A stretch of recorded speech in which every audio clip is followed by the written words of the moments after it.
একদিন তিথি তার ছেলেকে স্কুলে ভর্তি করাতে নিয়ে যায়। সেখানে গিয়ে তিথির সঙ্গে তার পুরানো বান্ধবী শর্মিলার দেখা হয়। প্রায় 10 বছর পর তাদের দুজনের দেখা হওয়ায় তারা দুজনে প্রচন্ড পরিমাণে খুশি হয়। আসলে তিথি এবং শর্মিলা খুব ভালো বন্ধু ছিল। তারা একই স্কুলে পড়াশোনা করত, কিন্তু স্কুল শেষ হওয়ার পর তারা কেউ কারোর সঙ্গে যোগাযোগ রাখতে পারেনি। আরে শর্মিলা, কি ব্যাপার তুই এখানে? তুইও কি আমার মতো ছেলেকে স্কুলে ভর্তি করাতে এসেছিস? হ্যাঁ, আমিও তো আমার ছেলেকে স্কুলে ভর্তি করাতেই এসেছি। সত্যি আমি ভাবতেই পারছি না এখানে এসে তোর সঙ্গে দেখা হবে, তাও আবার 10 বছর পর। আমি তোকে অনেক খোঁজার চেষ্টা করেছি, কিন্তু কোথাও খুঁজে পাইনি। কেমন আছিস বল? এভাবেই শর্মিলা এবং তিথি নিজেদের মধ্যে গল্প করতে শুরু করে দেয়। কিন্তু সেদিন স্কুলে বাচ্চাদের অ্যাডমিশন ছিল, আর এদিকে শর্মিলা এবং তিথি গল্প করতে গিয়ে তাদের বাচ্চাদের নাম রেজিস্টার করতেই ভুলে যায়। মা, ও মা, সবাই তো স্কুলে ভর্তি হয়ে যাচ্ছে। তুমি তো কখন থেকে এই আন্টিটার সঙ্গে গল্প করে যাচ্ছ। আমাকে স্কুলে ভর্তি করবে না? আমি তো আজকে স্কুলে ভর্তি হতেই এসেছি। তুমি তাড়াতাড়ি চলো না, তা না হলে আজকে আর ভর্তি হতে পারবো না। হ্যাঁ তাই তো মা, তোমার জন্য মনে হচ্ছে আমিও স্কুলে ভর্তি হতে পারবো না। তুমি যদি আমাকে এক্ষুনি স্কুলে ভর্তি করতে না নিয়ে যাও, আমিও কিন্তু বাবাকে সব বলে দেবো, বলে দিলাম।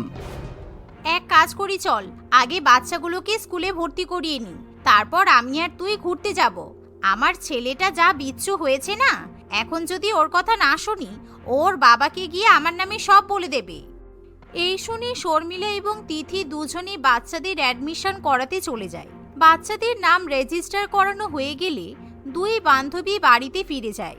কিন্তু বাড়িতে যাওয়ার পরও শর্মিলা এবং তিথি সারাক্ষণ ফোনে গল্প করতে থাকে, যা দেখে তিথির শাশুড়ি প্রমীলা দেবী বলে, কি ব্যাপার বৌমা, তুমি কার সাথে কথা বলছো? শুভমকে স্কুল থেকে নিয়ে আসার পর থেকেই দেখছি তুমি ঘন্টার পর ঘন্টা কারোর সঙ্গে যেন ফোনে কথা বলছো। রান্না বান্না করার সময় তো অন্তত ফোনটা রাখতে পারো। না না, এই বুড়িকে যদি বলি আজকে 10 বছর পর আমার পুরানো বান্ধবীর সঙ্গে দেখা হয়েছে আর আমি ওর সাথেই কথা বলছি, তাহলে বুড়িটা শুধু শুধু ঝামেলা করবে। আমি বরঞ্চ অন্য কিছু বলে দিই। আসলে মা, আমি শুভমের একজন টিচারের সাথে কথা বলছি। শুভমের তো ক্লাস শুরু হবে, তাই কি কি বই লাগবে, কেমন ফিস দিতে হবে, এই সমস্ত ব্যাপারে জিজ্ঞাসা করছি আর কি। এই কথা শুনে তিথির শাশুড়ি মা আর কিছু বলতে পারে না। সেদিন সারাটা দিনই তিথি এবং শর্মিলা ফোনে গল্প করতে থাকে। তারা রাত দিন প্ল্যান করতে থাকে তারা কোথায় কোথায় ঘুরতে যাবে, কবে সিনেমা দেখতে যাবে এবং কবে রেস্টুরেন্টে খেতে যাবে। সেই সাথে তারা তাদের পুরানো দিনের স্মৃতিচারণা করতে থাকে। পরের দিন তারা দুই বান্ধবী নিজেদের ছেলেদেরকে নিয়ে স্কুলে চলে যায়। তিথি শুভমকে স্কুলে বসিয়ে দিয়ে শর্মিলাকে বলে, এই শর্মিলা, আমরা বিয়ের আগে কি সুন্দর সারপ্রাইজ প্ল্যান করে সিনেমা দেখতে যেতাম, তোর মনে আছে? আমি ঠিক একই রকম একটা সারপ্রাইজ সিনেমা প্ল্যান করেছি। কি সিনেমা তোকে আমি বলবো না, কিন্তু আমি অলরেডি টিকিট কেটে নিয়েছি। সে কি, তুই আগের মতো টিকিট কেটেই রেখেছিস? তোর সঙ্গে কতদিন সিনেমা দেখতে যাওয়া হয় না বলতো? মনে আছে আমরা স্কুল বাঙ্ক করে শপিং মলে শপিং করতে যেতাম, তারপর সিনেমা দেখতে যেতাম, রেস্টুরেন্টে খাওয়া দাওয়া করতাম। তারপর তো দেখতে দেখতে 10 বছর কেটে গেল, তোর সঙ্গে কোনো দেখা নেই। আর এই 10 বছর পর আবার আমাদের দেখা হয়েছে। এবার আমরা আবার আগের মতো আমাদের লাইফটা এনজয় করতে পারবো। আমরা প্রত্যেকদিন ছেলেদেরকে স্কুলে দিয়ে নিজেরা ঘুরতে বেরোবো। বিয়ের পর আমার জীবনটা কেমন যেন বোরিং হয়ে গেছে, কোথাও বেড়াতে পারি না, একদম ভালো লাগে না জানিস। এমন সময় শুভম, তিথি এবং শর্মিলা সব কথা শুনে ফেলে। তাই শুভম তখনই মনে মনে একটা বুদ্ধি আঁটে। মা, তুমি আন্টিটার সঙ্গে সিনেমা দেখতে যাবে আর আমি বসে বসে পড়াশোনা করব? আমি মোটেও স্কুলে থাকতে চাই না। আমিও তোমার সঙ্গে সিনেমা দেখতে যাব। আমার স্কুলে থাকতে ভালো লাগছে না। বাদর ছেলে, প্রথম দিন স্কুলে এসেই পালাই পালাই করছিস। শোন, চুপচাপ মন দিয়ে পড়াশোনা কর, আর ক্লাসে যা শেখাবে ভালো করে মন দিয়ে শুনবি। আমি কিন্তু বাড়িতে গিয়ে পড়া ধরবো। বইয়েই গেছে। আচ্ছা, তুমি যে সিনেমা দেখতে যাচ্ছ ওটা কি বাবা জানে? তুমি যদি আমাকে তোমার সঙ্গে না নিয়ে যাও, আমিও কিন্তু বাবাকে সব সত্যি কথা বলে দেব যে তুমি আমাকে স্কুলে নিয়ে যাওয়ার নাম করে এখানে ওখানে ঘুরে বেড়াও। এই শুনে তিথি খুব রেগে যায় আর সে শুভমের গালে ঠাস করে একটা চর বসিয়ে দেয়। হতচ্ছাড়া ছেলে, মাকে ব্ল্যাকমেল করবি? এতদিন এই শিখেছিস? আজকে তোরই একদিন কি আমারই একদিন। বেশি বকবক করলি না, একটা দাঁতও তোর মুখে থাকবে না, বুঝেছিস? আর যেহেতু তাদের সিনেমা দেখতে যাওয়ার জন্য লেট হয়ে যাওয়ায় শর্মিলা ব্যাগ থেকে 100 টাকা বার করে শুভমের হাতে দিয়ে বলে, সোনা ছেলে, কান্নাকাটি করো না বাবা, এই নাও আমি তোমাকে 100 টাকা দিলাম। তুমি এই টাকাটা নিয়ে নিজের ইচ্ছা মতো কিছু কিনে খেয়ে নেবে, ঠিক আছে? আমি আর তোমার মা আজকে ঘুরতে যাচ্ছি, পরের দিন আমরা তোমাদেরকেও ঘুরতে নিয়ে যাব। মা, তুমি আমার বন্ধুকে টাকা দিলে কিন্তু নিজের ছেলেকে টাকা দিলে না, তার মানে তুমি আমাকে ভালোই বাসো না। তুমি আমাকে ছেড়ে এদিক ওদিক ঘুরতে পারছো, আমার কথা তোমার একবারও মনে পড়ে না। উফ, ছেলেপিলে নিয়ে কি যে সমস্যা। এই যে বাবা, তুমিও 100 টাকা রাখো, তুমিও নিজের পছন্দ মতো কিছু কিনে খেয়ে নিও। এবার ঠিক আছে? এই শর্মিলা, তাড়াতাড়ি এখান থেকে কেটে পড়, না হলে এদের চক্করে প্রথম সিনটাই মিস হয়ে যাবে। আর ভালো লাগে না, বিয়ে করে যেন জ্বালা হয়েছে। 10 বছর আগে আমাদের জীবনটা কত সুন্দর ছিল, তাই না? এই বলে তিথি আর শর্মিলা তাড়াতাড়ি সেখান থেকে কেটে পড়ে। এদিকে প্রীতম এবং শুভম দুজনেই 100 টাকা করে পেয়ে বড্ড খুশি হয়। অন্যদিকে শর্মিলা এবং তিথি সিনেমা দেখার পর ক্যাফেতে খাওয়া দাওয়া করে এবং সারাদিন অনেক আড্ডা দেয়। এরই মধ্যে শর্মিলা শাশুড়ি মা সোনালী দেবী তাকে ফোন করে। কি ব্যাপার বৌমা, তুমি তো বলেছিলে প্রীতমকে স্কুলে দিয়ে বাড়ি চলে আসবে, এখনো বাড়ি এলে না কেন? আমি রান্না বান্না সমস্ত কিছু একা হাতে সামলাচ্ছি, তোমার তো এতক্ষণে বাড়িতে চলে আসার কথা। আসলে মা, এখন তো প্রীতম অনেক ছোট, তাই স্কুলে গার্জিয়ানরা সবাই দাঁড়িয়ে আছে। একেবারে স্কুল ছুটি হলে তারপর ছেলে মেয়েকে নিয়ে বাড়িতে ফিরবে, সেই জন্য আমিও প্রীতমের ছুটি হলে একেবারে ওকে নিয়ে বাড়িতে ফিরবো। এখন দিনকাল যা খারাপ, চারিদিকে বাচ্চা চুরি হচ্ছে, আমি বাবা আমার ছেলেকে কোথাও একা ছাড়তে পারবো না। এই কথা শুনে শর্মিলার শাশুড়ি মায়ের আর কিছু বলার থাকে না। এভাবেই ছেলেকে স্কুলে দিতে আসার বাহানায় শর্মিলা এবং তিথি দুজনেই সারাদিন আড্ডা মেরে সময় কাটায়। পরের দিনও তারা প্রীতম এবং শুভমকে স্কুলে ছেড়ে দেওয়ার পর দুই বান্ধবী নিজেদের মতো ঘুরতে বেরিয়ে যায়। ছেলেকে স্কুলে দিতে আসার বাহানায় আমরা প্রত্যেকদিন কত ভালোভাবে ঘুরতে পারছি। ও হ্যাঁ, তোকে তো বলাই হয়নি, আমাদের শহরে নাকি এবার ফসিলস গান গাইতে আসছে। ও মাই গড, কি বলছিস? ফসিলস আমাদের শহরে গান গাইতে আসছে? আমার তো ফসিলসের গান শুনতে দারুণ লাগে। তোর জামাইবাবু আমাকে কোথাও নিয়ে যায় না। প্রিয় বান্ধবী ছাড়া মনের দুঃখ আর কে বা বুঝবে বলতো? এই, কিন্তু টিকিট তো নিশ্চয়ই এতক্ষণে সব সোল্ড আউট হয়ে গেছে। আরে চিল, তুই এত চাপ নিচ্ছিস কেন? আমি তো আগে থেকেই টিকিট বুক করে রেখেছি। এই বলে তিথি এবং শর্মিলা কনসার্টে চলে যায়। কিন্তু কনসার্টে যাওয়ার পর গান শুনতে শুনতে তিথি এবং শর্মিলা নিজেদের ছেলেদের কথা একেবারে ভুলে যায়। ওদিকে বাচ্চাদের স্কুল ছুটি হয়ে গেলেও তিথি কিংবা শর্মিলা কেউই স্কুলে গিয়ে পৌঁছায় না, যার ফলে শুভম এবং প্রীতম তখনও পর্যন্ত স্কুলের বাইরে চুপচাপ দাঁড়িয়ে থাকে। এই প্রীতম, শোন না, আমার কাছে একটা বুদ্ধি আছে। তোকে আমার মা সেদিন 100 টাকা দিল না, মানে আমাদের দুজনের টাকা মিলিয়ে আমাদের কাছে মোট 200 টাকা আছে। হ্যাঁ, দুজনের মিলিয়ে 200 টাকা আছে, কিন্তু 200 টাকা দিয়ে কি হবে? আরে বাবা, ওই 200 টাকা দিয়ে আমরা দুজনে মিলে রেস্টুরেন্টে খাওয়া দাওয়া তো করতে পারি। মাকে কতবার বলেছি আমাকেও মায়ের সঙ্গে ঘুরতে নিয়ে যেতে, কিন্তু মা তো আমাকে কোথাও নিয়ে যেতেই চায় না। আমার মা তোর মা শুধু ঘুরে বেড়াই। তোর একবারও মনে হয় না আমাদের মায়ের মতো আমরাও মজা করি? হ্যাঁ, আমারও তো মনে হয়। চল তাহলে আমরা 200 টাকা দিয়ে আজকে খুব মজা করব। মা আসুক, তারপর মাকে বললে আমরা ওই 200 টাকা নিয়ে গিয়ে রেস্টুরেন্টে খেয়ে আসবো। আরে তুই পাগল নাকি? এখন যদি আমরা আমার মাদের ঘুরতে যাবার কথা বলি তাহলে মারা কিছুতেই রাজি হবে না। তার থেকে বরং তুই আর আমিই চল এখন ঘুরে আসি। আসলে মা আর আন্টি আজকে কনসার্টে গেছে, আমি মায়ের কাছ থেকে শুনেছিলাম, তাই ওরা আসার আগে আমরা ঘুরে এসে একই জায়গায় দাঁড়িয়ে থাকবো। শুভমের কথা শুনে প্রীতম তখনই রাজি হয়ে যায়। অন্যদিকে তিথির স্বামী সুমন্ত এবং শর্মিলার স্বামী রাহুল বারে বারে তাদেরকে ফোন করতে থাকে, কিন্তু কনসার্টে অত ভিড়ের মাঝে তিথি বা শর্মিলা কেউই নিজেদের ফোনের রিংটোন শুনতে পায় না। শেষ পর্যন্ত সুমন্ত এবং রাহুল দুজনেই ছেলেদেরকে স্কুল থেকে নিতে চলে যায়। আমার ছেলের নাম শুভম, ও স্কুলে নতুন ভর্তি হয়েছে। আমি সুমন্ত, শুভমের বাবা। স্কুল ছুটির পর ওকে নিতে এসেছি, আপনি একটু শুভমকে ডেকে দিন না। আমিও আমার ছেলে প্রীতমকে নিতে এসেছি, আপনি প্রীতমকেও একটু ডেকে দেবেন। শুভম, প্রীতম?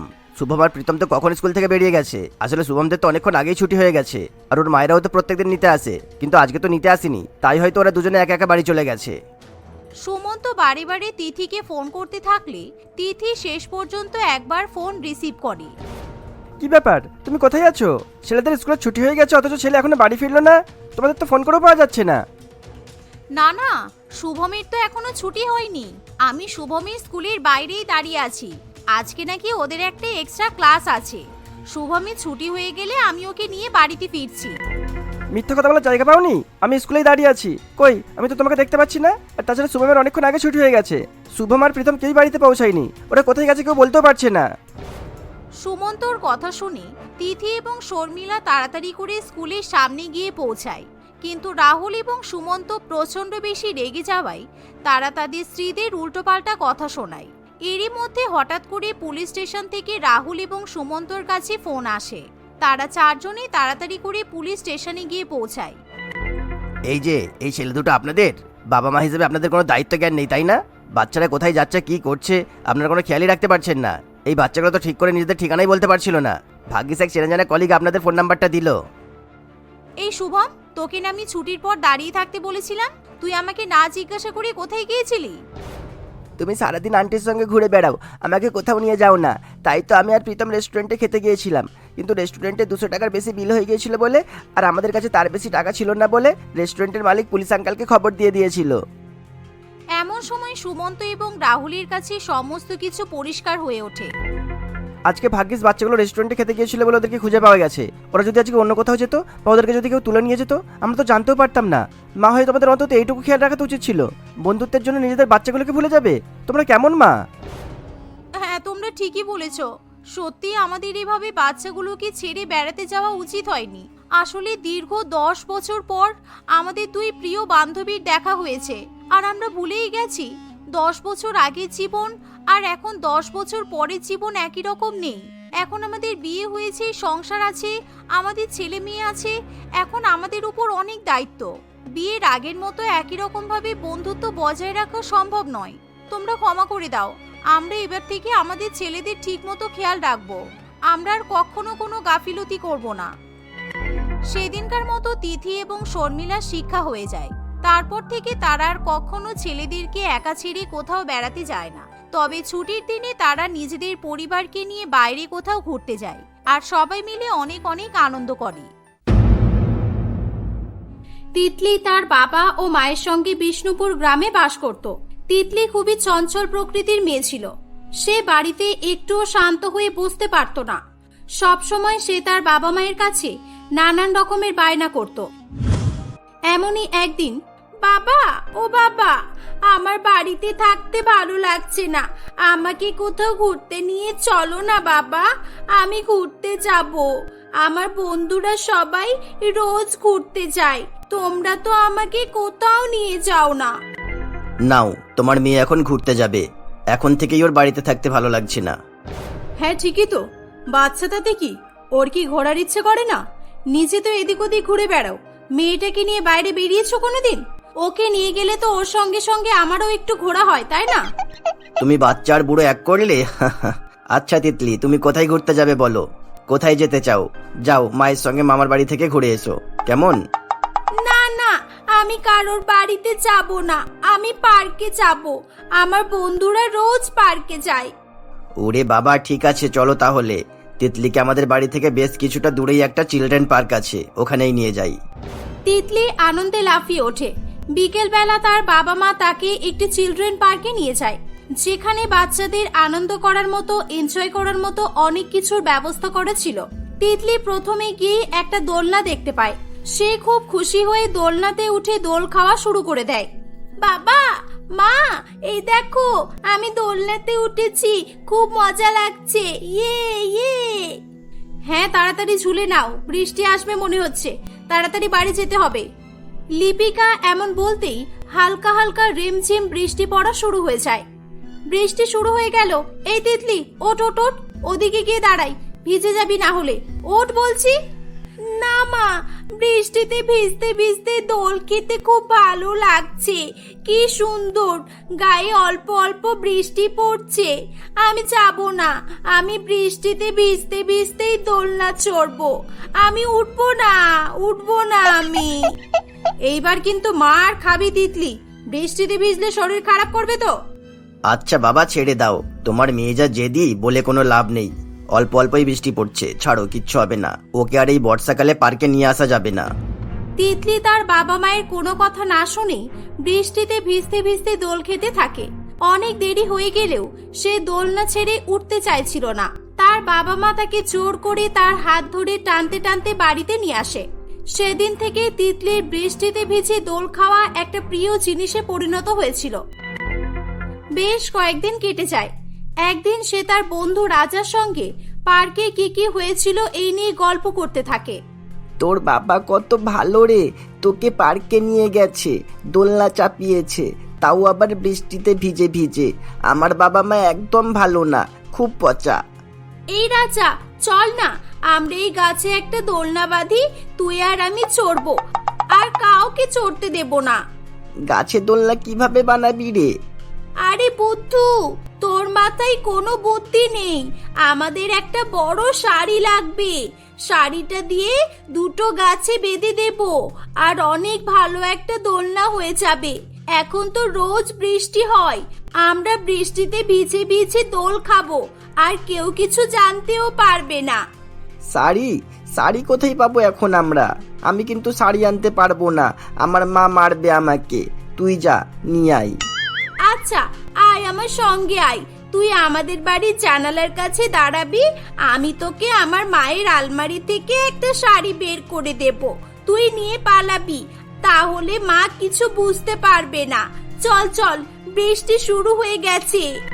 দুই বন্ধু মিলে তাদের প্ল্যান মাফিক কাজ করা শুরু করে দেয়। তিতলি বাড়ি এসে তার মায়ের আলমারি খুলে ভালো শাড়ি খুঁজতে থাকে।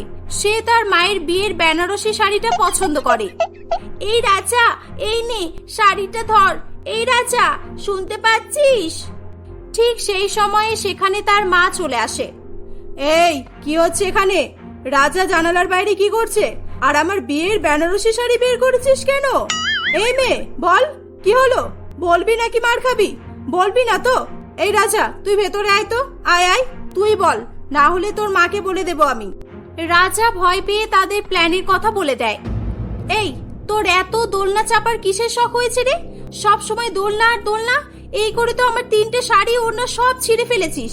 পড়ে গিয়ে হাত পা ভাঙলে কি হবে? হ্যাঁ, তুই এভাবে শুনবি না, তোকে মার দিতে হবে, দাঁড়া। এই বলে লিপিকা তিতলিকে মারতে শুরু করে। রাজা ভয় পেয়ে সেখান থেকে পালিয়ে যায়। বেশ কয়েকদিন কেটে যায়। তিতলি শান্ত বাচ্চাদের মতো চুপ করে থাকে। তার বাবা মা তার মন খারাপ দেখে বাড়িতে একটা দোলনা লাগানোর ব্যবস্থা করে। তিতলি দোলনা পেয়ে খুব খুশি হয়। এভাবেই সময় কাটতে থাকে। তিতলি বড় হয়ে ওঠে। তার বাবা মা তার জন্য সঞ্জয় নামে একটি ছেলেকে পছন্দ করে। সঞ্জয় খুব ভালো ছেলে হওয়ায় তার বাবা মা তার সঙ্গেই তিতলির বিয়ে দিয়ে দেয়। বিয়ের পর সব ঠিক আছে, কিন্তু এখানে তো দোলনা নেই, এবার কি হবে? আমার তো মনেই ছিল না, তাহলে বাবাকে আমি দোলনাটা পাঠিয়ে দিতে বলতাম। সবে সবে এই বাড়িতে এসেছি, এখন দোলনার কথা বললেই সবাই কি ভাববে? কয়েকদিন চুপ করেই থাকি আর কি। বেশ কয়েকদিন কেটে যায়। দোলনা ছাড়া তিতলির একটুও ভালো লাগছিল না, তবুও সে কাউকে এই ব্যাপারে কিছু বলার সাহস পায় না। একদিন সঞ্জয় তিতলিকে বলে, তিতলি, কালকে আমরা আমার দিদির বাড়িতে যাব। দিদি বারবার ফোন করছে, বলছে বিয়ে করে নতুন বউকে পেয়ে ভুলে গেলি, বৌদিকে নিয়েই ঘুরে যা, এসব বলছিল। আচ্ছা তাই, কালকে কখন যাবে তাহলে? সকাল সকাল বেরোবো, তুমি তৈরি হয়ে থেকো। পরের দিন সঞ্জয় তিতলিকে নিয়ে তার দিদির বাড়িতে যায়। অনেক দূরের রাস্তা তো, তাই তিতলি নাজেহাল হয়ে পড়েছে। যাও তিতলি, তুমি একটু ফ্রেশ হয়ে নাও। তিতলি বাথরুমে যেতে গিয়ে দেখে যে ওই বাড়ির হল রুমে একটা দোলনা লাগানো আছে, আর দোলনার উপর তার ননদের মেয়ে ঘুমিয়ে আছে। এই দেখে তিতলি খুব খুশি হয়। এই তো দোলনা পেয়েছি, কতদিন দোলনা চাপিনি আমি। এক কাজ করি, বাচ্চাটাকে সোফাতে শুইয়ে রাখি, ঘুমাচ্ছে তো, আমি ততক্ষণে একটু মন ভরে দোল খেয়ে নিই। এই বলে তিতলি বাচ্চাটাকে সোফার উপর শুইয়ে দিয়ে নিচেই দোলনাতে বসে পড়ে। তিতলি অনেক টায়ার্ড থাকায় কিছুক্ষণের মধ্যেই সে গভীর ঘুমে আচ্ছন্ন হয়ে পড়ে। হঠাৎ করে বাচ্চা মেয়েটা খুব জোরে চিৎকার করে কেঁদে ওঠে। নন্দিনী তার মেয়ের কান্নার আওয়াজ পেয়ে ছুটে আসে। তার পেছন পেছন সঞ্জয়ও সেখানে আসে। তারা দেখে যে বাচ্চা মেয়েটি নিচে মেঝেতে শুয়ে শুয়ে কাঁদছে, আর তিতলি দোলনাতে দিব্যি ঘুমাচ্ছে। তিতলির কাণ্ড দেখে সবাই অবাক হয়ে যায়। এ বাবা, আমার মেয়েটা নিচে পড়ে গেল কিভাবে? এই তিতলি ওঠো, এর ঘুম আর কুম্ভকর্ণের ঘুম একই রকমের। তিতলি, এই তিতলি। হ্যাঁ হ্যাঁ, কি হয়েছে কি হয়েছে বলো। সোনাই তো দোলনাতে ঘুমিয়েছিল, সোনাই মেঝেতে পড়ে গেল, তুমিও পড়ে গেলে, আর তুমি দোলনাতে এলেই বা কিভাবে বলো? কি? সোনাইকে তো আমি সোফাতে শুইয়ে দিয়েছিলাম, ও ভুল করে হয়তো পড়ে গেছে। আসলে আমার দোলনা চাপতে খুব ভালো লাগে, তাই একটু আর কি। তুমি কি বাচ্চা নাকি, হ্যাঁ, যে দোলনা চাপবে? সোনাইয়ের কিছু হয়ে গেলে কি হতো বলো তো? আর সোনাইয়ের কথা তো ছেড়েই দে, মানছি এর কিছু হয়নি, কিন্তু এটা তো বাচ্চাদের দোলনা, বড়রা এতে বসলে হয় নাকি? দোলনা ছিঁড়ে গেলে তো তুমিও পড়ে যেতে। সরি দিদি, আর এমন করব না কোনোদিন। তোমার ভাইকে বলো না বাড়িতে একটা দোলনা লাগিয়ে দিতে, তাহলেই তো মিটে যায়। হ্যাঁ, বুড়ো বয়সে ভীমরতি ধরেছে তোমার। ননদের বাড়ি থেকে ফিরে আসার পর থেকে তিতলি বারে বারে সঞ্জয়কে দোলনা কিনে দেওয়ার কথা বলতে থাকে, কিন্তু সঞ্জয় তার কোনো কথা শোনে না। বেশ কয়েকদিন কেটে যায়। একদিন রাত্রিবেলা কারেন্ট চলে যায়। গরমে সবার ঘুম ভেঙে যায়। সবাই না ঘুমিয়ে বসেছিল। দূর বাবা, বর্ষাকালটা যে কেন শুরু হচ্ছে না, এই গরম আর ভালো লাগছে না। প্রত্যেক বছরই বৃষ্টি আসতে এত লেট করে না, কি বলবো। জুলাই মাসে এত গরম হলে রাগ হবে কিনা বলতো? মা, হাত পাখাটা কই বলো তো? তিতলি, একটু হাওয়া করো না। তিতলি কোথায় মা? এখানেই তো ছিল। দেখ ছাদে গেছে কিনা দেখে আয়। সঞ্জয় এবং তার শাশুড়ি মা তিতলিকে বাড়ির সব জায়গায় খোঁজে। শেষ পর্যন্ত তারা বাইরে বেরিয়ে দেখে তিতলি দোলনাতে ঘুমাচ্ছে। দেখো মা, দেখো, আমরা গরমে মরে যাচ্ছি আর তিতলি এখানে দোলনাতে শুয়ে শুয়ে দোল খাচ্ছে আর ঘুমাচ্ছে। এই তিতলি, ওঠো। হ্যাঁ, কি হয়েছে? কারেন্ট চলে এসেছে নাকি? কারেন্ট চলে এলেও আমি ঘরে যাব না, আমি এখানেই ঘুমাবো আজকে। তুমি আগে বলো, এই দোলনাটা কোথায় পেলে? আমি তো তোমাকে কিনে দিইনি এটা, তাহলে কোথা থেকে এলো এটা বলো? তুমি কি ভেবেছো তুমি না কিনে দিলে আমি দোলনা কিনতে পারবো না? হাজারবার বলেছি তোমাকে, তুমি তো শোনোনি। আর সামনেই বর্ষাকাল আসছে। বর্ষাকাল আসছে তাতে কি? বর্ষার সঙ্গে দোলনার কি সম্পর্ক? বলছি তো, এমনি সময় দোলনা ছাড়া চলে গেলেও আমার বর্ষাকাল দোলনা ছাড়া কাটতে চায় না, তাই আমি আগে ভাগেই এটা কিনে রেখেছিলাম। আজকে কারেন্ট চলে গেল, তাই কাজেও লেগে গেল। আহ, দোলনার ঠান্ডা ঠান্ডা হাওয়া গায়ে লাগছে, খুব ভালো ঘুম হবে আজকে আমার। তোমরা যাও, হাত পাখার হাওয়া খাও। বেশ কিছুক্ষণ পর কারেন্ট চলে এলে সঞ্জয় এবং তার মা ঘরে এসে ঘুমিয়ে পড়ে, কিন্তু তিতলি ঘরে যায় না। সে সেদিন দোলনাতেই ঘুমায়। পরের দিন সকালবেলা তাদের বাড়িতে এক প্রতিবেশী আসে।